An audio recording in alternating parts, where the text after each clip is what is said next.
Mas eu não te prometi nada. Eu não prometo, você não espera, e se você ficar até o fim do episódio é por sua conta e risco. Carinha, tudo bem com vocês? Quero fazer uma pergunta e quero uma resposta sincera. Seja sincero com você mesmo, porque só você vai ouvir a sua resposta aí, né? Você cuida da sua saúde o tanto quanto você merece e o tanto quanto nós temos disponível hoje em dia a tecnologia, recursos e conhecimento ao nosso favor?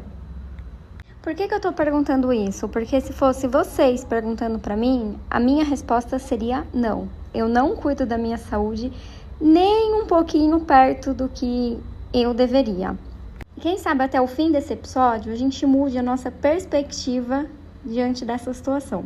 Eu já falei aqui em outros episódios que eu tenho um certo problema para conseguir ter uma rotina de atividade física. Eu já tive no passado, né? Vocês sabem aí, quem acompanha. Mas assim, faz muito tempo que eu não tenho mais essa rotina. A não ser surfar, né? Mas não é tanto uma rotina o surf porque eu moro longe da praia. Mas enfim, e não ter essa rotina, mesmo sabendo que eu preciso fazer atividade física, por questão de saúde, né? E não só de estética, eu me cobro muito, porque assim, eu não tenho mais desculpas o suficiente o porquê eu não faço. Porque hoje em dia a gente tem acesso a tantas coisas, a tantas facilidades. Por exemplo, eu não posso falar que eu não faço nenhuma atividade física porque eu não tenho como me locomover ou como pagar até uma academia. Porque além disso ser mentira, se isso fosse o meu caso, já tem a solução para isso, né? Que é fazer exercícios físicos dentro de casa, assistindo um vídeo guiado por profissionais no YouTube. De graça também. Então, assim, não é desculpa. Se você tem uma vida saudável, se você cuida muito bem da sua saúde, parabéns. E esse episódio, ele não é para você, porque aqui nós estamos reunindo a Associação dos Sem Vergonhas na Cara S.A., na qual eu faço parte e posso dizer até que estou liderando nesse momento. É brincadeirinha. Se você é um ser humano saudável, fica aí até o final e comenta no final do episódio aqui no Spotify ou no @nãoprometopodcast lá no Instagram quais são as suas dicas pra gente que tá nessa mesma situação que eu mudar de vida, tá? Bom, deixando as minhas desculpas de lado e indo para a parte mais técnica da coisa, eu sei o que acontece comigo, que é o mesmo que acontece com você. Quando a gente pega um pacote de bolacha, senta no sofá e assiste uma série, por exemplo, ou fica rolando o feed do TikTok e do Instagram sem parar, o que acontece é que o nosso cérebro vai liberando dopamina, que é um neurotransmissor associado à sensação de prazer e recompensa. Isso significa que nós estamos viciando o nosso cérebro por querer cada vez mais essa sensação de recompensa da dopamina. Mas, na verdade, a gente não está sendo recompensado por nada, porque, querendo ou não, por mais que seja bom também ficar sem fazer nada, né, e comer uma besteira de vez em quando, não é algo que nós deveríamos ser viciados em fazer, certo? Que no meu caso é, né?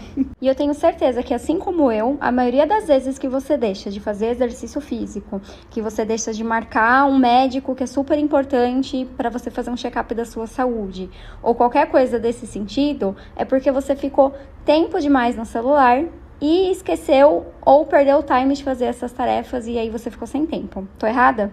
Então, o primeiro ponto muito importante aqui é deixarmos de sermos viciados em celular e nessa dopamina barata que o celular nos dá ao ver esses vídeos aí de 15 segundos, coisas super desinteressantes, memes que não agregam nada na nossa vida, mas é muito gostoso, eu sei, mas está roubando um tempo precioso da gente. E essa dopamina barata, né, que é liberada desta maneira, a recompensa ela é muito rápida, porque você está aqui rolando o feed, está assistindo alguma coisa engraçada e já tem essa recompensa.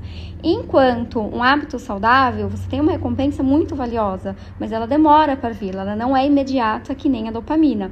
E aí que tá o problema, né? Porque quando a gente começa a ter um hábito saudável, fazer uma atividade física, a gente vai ter um retorno muito grande sobre isso.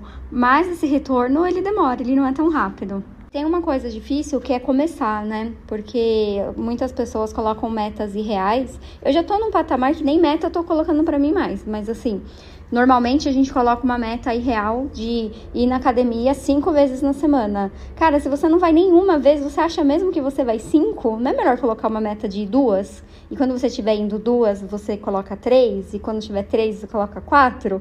Faz muito mais sentido, né? Ou, vou começar a correr e correr 5 quilômetros. Corre 1, que é melhor do que não correr nenhum. Porque daí você fica lá com essa meta de correr 5, a primeira vez que você vai correr, você passa mal porque não sabe nem respirar. Eu tô falando assim, mas tô falando pra mim, tá?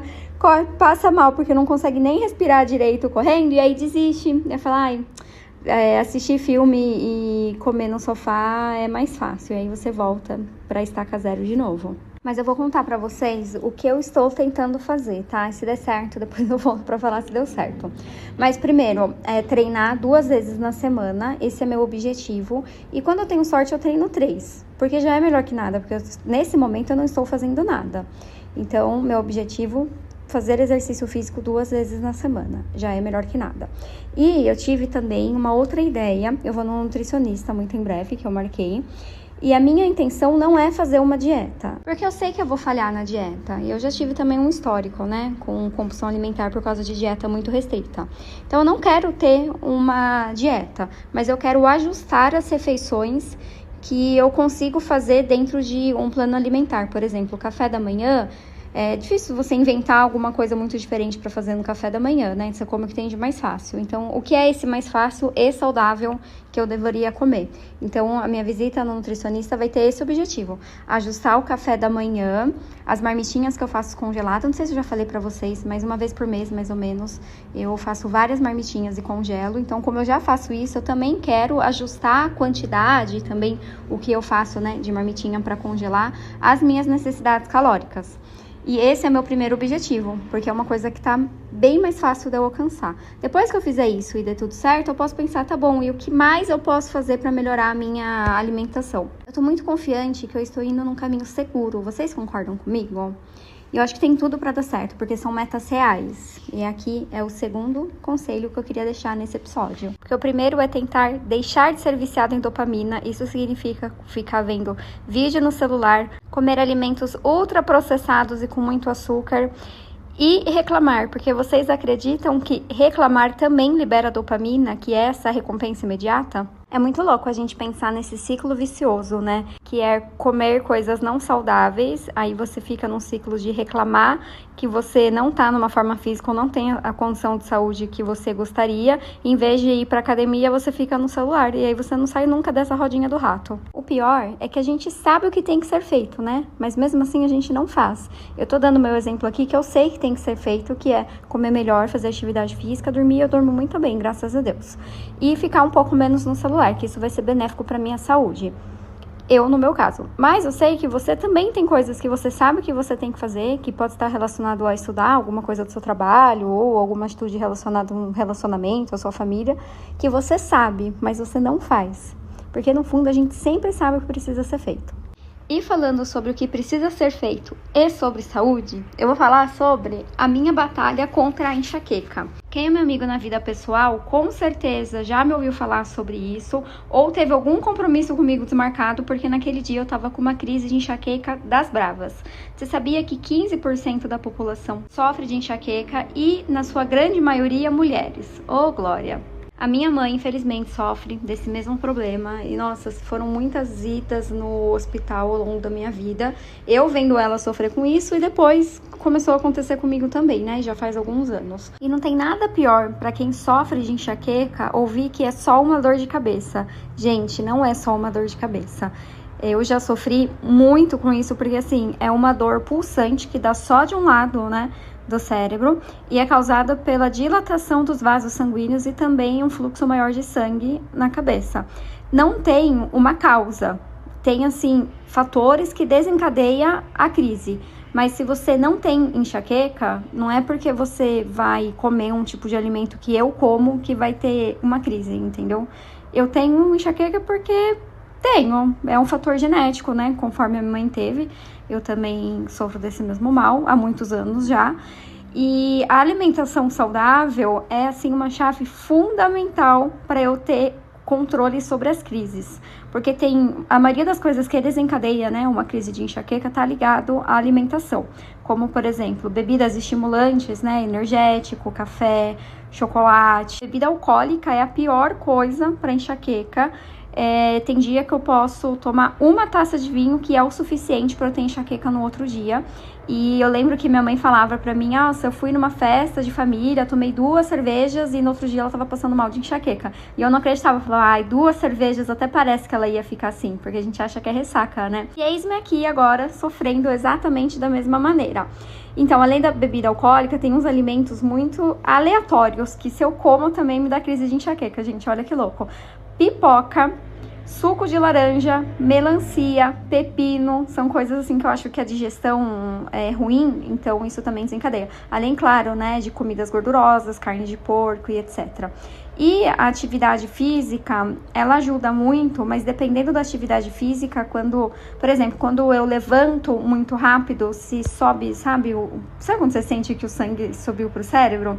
Isso também pode já me dar uma crise de enxaqueca. Então, eu acho que o levantamento de peso não é tão interessante pra mim. Eu acho que isso dá mais dor do que alívio. Mas fazer outros exercícios, como, por exemplo, correr, fazer yoga, tudo que tem a ver com relaxamento é importante também, porque estresse nossa, gente, passar estresse é batata, dá crise de enxaqueca. Quando acontece alguma coisa, sabe quando o sangue sobe? É literalmente isso, quando você sente que o sangue sobe, o sangue subir, a cabeça já começa a pulsar. É muito louco, gente. E o hábito saudável tem tudo a ver, né, com essa minha necessidade de controlar essa doença, porque por conta disso eu tomo muito remédio, mas quando eu falo muito, é muito remédio mesmo. Os remédios para administrar a crise de enxaqueca, porque na verdade você não cura, né, você administra a crise. Eles são remédios vasodilatadores. E quando eu vou no hospital, que assim, eu passei de um ponto que esses remédios não funcionam mais, no hospital eles me dão um remédio para dor. Então, ele não tá agindo na causa raiz do que eu tô sentindo. Ele só tá, digamos assim, me dopando para que eu não sinta dor. E quando passa o efeito do remédio, a maioria das vezes volto a ter dor. Isso é horrível. E é super ruim ficar tomando remédio que não é para enxaqueca em si, porque isso vai cronificando e vai dando cada vez mais crises, né?